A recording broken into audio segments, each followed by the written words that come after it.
ஏன்னா இந்த மதங்கள் பத்தி நம்ம முன்னாடியே பேசணும். எல்லாமே இறைவன் அல்ல, இந்த மதங்கள் சொல்வதனால மட்டும் இறைவன் இதுதான் அப்படின்னு நம்ம வந்துட முடியாது அப்படின்னு நம்ம பேசியிருக்கோம். இது அவங்களுக்கும் தெரியும். ஆனா இந்த போதை, அதான் சொன்ன மிக மோசமான போதை அது. மற்ற இதை விட மதம் பிடித்தால் மதம் பிடிக்கும், ஜாதி ரீதியான தாக்குகள், அது அவங்களுக்கு ஒரு ரொம்ப போதையான விஷயமா மாறி இருக்கு. அதுதான் உண்மை.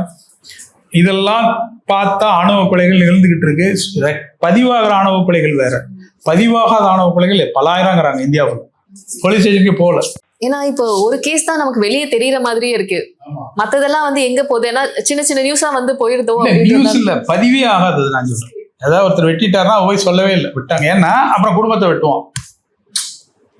மேல இருக்கிறான், கீழே இருக்கிறான், இவன் போய் சொன்னான்னா குடும்பத்தை வெட்டுவான். இப்ப அதுக்கப்புறம் பார்த்தா அரசியல் குரூப் வருவாங்க, அவங்க பாதியில விட்டுட்டு போயிடுவாங்க, அடுத்த கேஸுக்கு போயிடுவாங்க. அவனுங்க இவங்க வழக்காடு மன்றம் போனா செலவழிக்க முடியாது. ஸோ இதை ஒரு கசப்பா நான் நினைச்சு தூக்கி போட்டு நான் விளையிறேங்கிறது தான் நிறைய. இதே பாலியல் ரீதியான துன்புறுத்தலும் இதுல அடங்குது. அந்த கேஸ் இருக்கு இல்லையா, அந்த மாதிரி பதிவாகுது இல்லை, அதுவும் இப்படி அடங்குது, நிறைய நடக்குது. அதுவும் ரொம்ப கிராம பகுதிகள், கிராமங்களை விட்டுருங்க, இந்த வட இந்திய பகுதிகள்லாம் நிறைய நடக்குது. கிராமங்கள் அவ்வளவு சீக்கிரம்லாம் நடந்தா உடனே தெரிஞ்சுதுன்னா விட மாட்டாங்க. இந்த சில மோசமா நடந்துகிட்டு இருக்கு.